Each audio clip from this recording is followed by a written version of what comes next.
Hi, Jared Gomes here with you. We're in the Brick Lounge with Audrey Randall, and we got a few questions to chat about, all about the co-op because they are having their 50th anniversary here. So I wanted to start this by asking what inspired Brian and the other founding members to create the Peace Country Co-op in Peace River?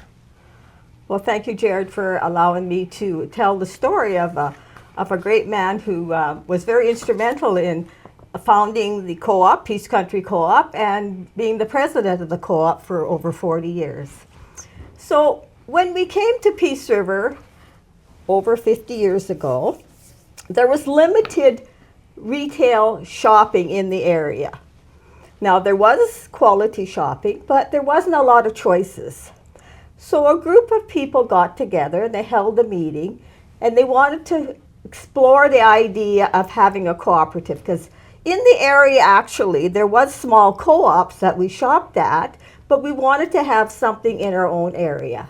And the town was booming, the area was booming at that time.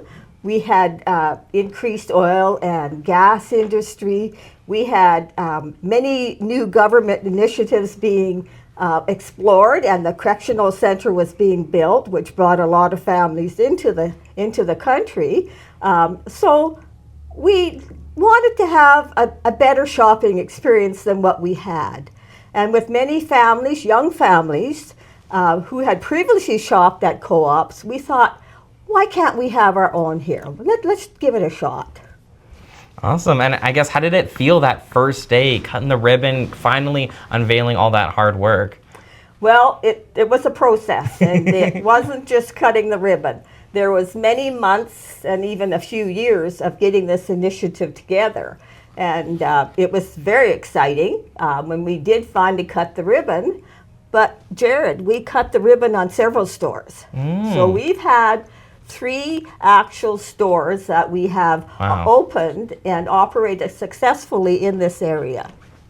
But I don't know if you want to know the history of how it started, what we started with, what our first stores were, and how we got going. So when we decided that we could possibly have a co-op in this area, and there was enough interest, we started by bringing in case lots, because we didn't have a building to house ourselves.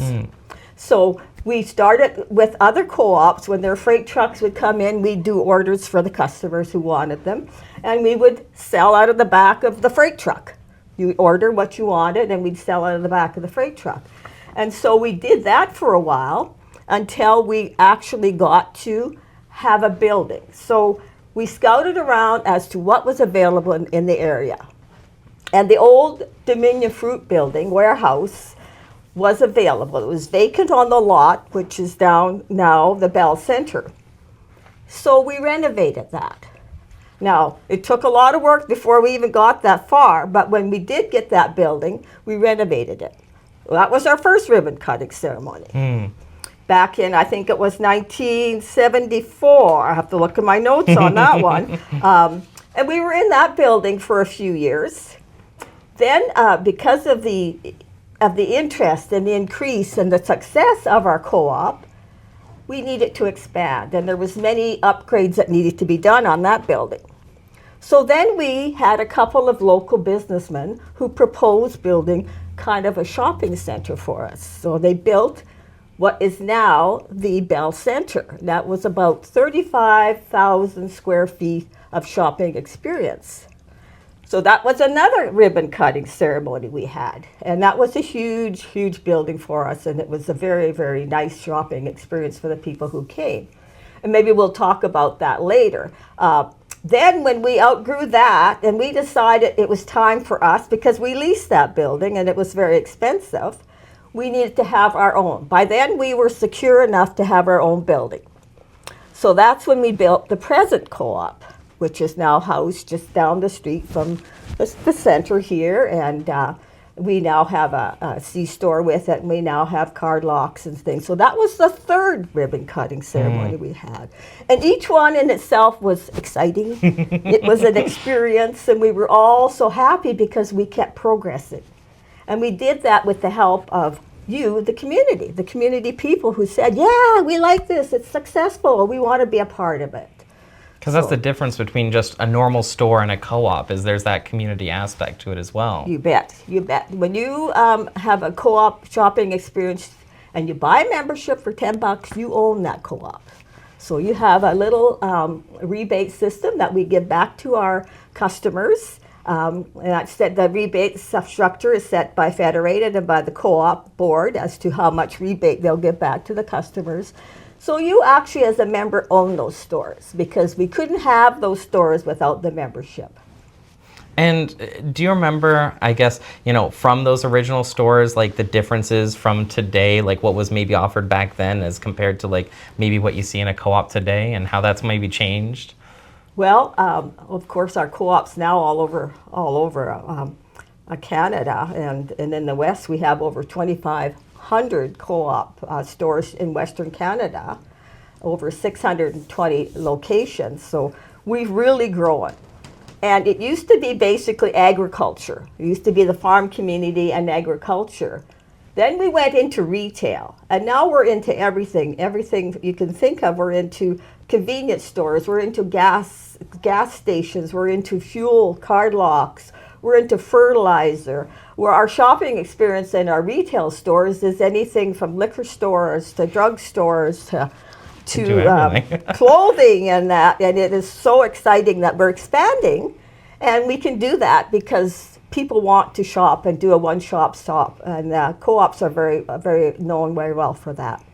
Do you have a favorite story about Brian's involvement with the Peace Country Co-op? Well, Brian had several stories. Brian, anybody who knew Brian, he was a very friendly, approachable fella, and once he started something, he seed it through, and he liked to be the head of it, and he liked things to run efficiently and professionally. So I don't have a real favorite store, but I'll tell you, this man was very dedicated. Very dedicated to, he's a very proud man, very proud of it, and he wanted it to succeed. And he never ever put down any other retailer. Everybody was welcome to come into that store, his store, the co-op store. He never ever said anything negative about any other store because we worked as a community. And it was important that we have a community that works together and that we support each other. And for years, we did the pancake breakfast out of the back of the co-op store for the Peace Fest. Oh, yeah. That was an ongoing for us for years, and maybe someday they'll get that back, but I know there's other initiatives in the community going on now, but that was a well-received. It was by donation, and it went back to a nonprofit community group, and they came out and helped us and supported us, and it was just a real fun community event for all of us. And I guess that kind of leads into our next question here, which is, how does it make you feel that his kind of vision came to realization, I guess, these 50 years later? Yeah, isn't that something? 50 years, who would have thought, And how I can remember that is because our daughter was born 50 years ago. Our second daughter was born 50 years ago.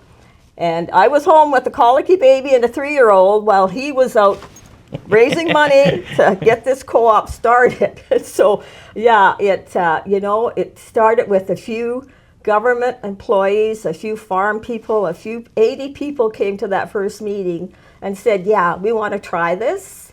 And so they elected Brian and a board of directors, and that board of directors has been changed throughout the year. Many people in the community have sat on that board. So who would have thought that 50 years ago and 3 stores and selling out of the back of a freight truck, we would have the success we have. And Jared, we not only have 1 store, we have 2 stores because we have that great store in Grimshaw, which is very successful. We have a convenience store, gas convenience store right here in Peace River, and we have the card lock up on the West Hill. And you know what? There's so much more that could be happening. There's so much more vision out there that we could do. And it takes us wherever maybe the economy is, what's in the future, how is that economy going to work with us at the co-op?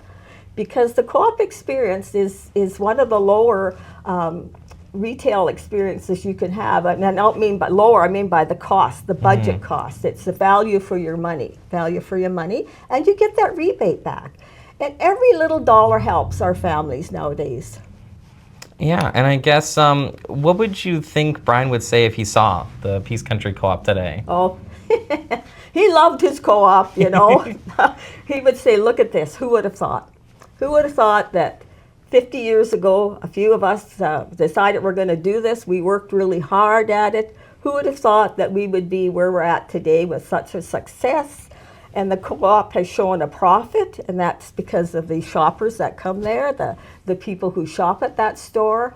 The store itself has increased so much over the years. Our produce has increased. Our meat, we have excellent meat. And our groceries there's such a variety. Our bakery is lovely. Get down there and try some of those goods. Those donuts are my grandkids' favorite, those donuts, you know, and we're growing.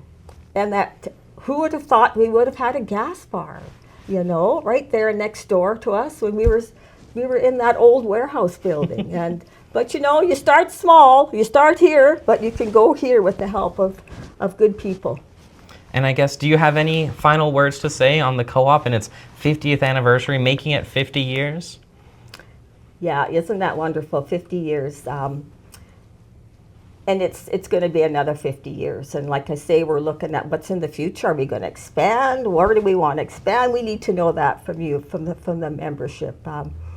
We encourage you, if you don't have a membership, to please come down and get one. And come in and shop at the co-op, because you know what? You're at home there because you own that store. Something else that you may not know is the co-op has set up post-secondary bursary in the amount of $1,000 annually to be given out to a recipient in the community. So if you yourself are a post-secondary student, or you have children or students in your household, so this bursary is set up in the legacy of Brian Randall, who was very promoted education very much. He thought that was very important. I also want to commend our excellent board we have and the people who have taken the time to sit on it, and the staff in the store who educate themselves and who are friendly when you walk in there, and just the initiatives that people have taken in the community to say, we want to support this community, but we also want to support the co-op and be a member of it. Well, thank you so much for joining me here today and having this wonderful chat, and of course celebrating 50 years at the co-op. And here's to 50 more. Yeah, 50 more, Jared. Yeah. Let's do it.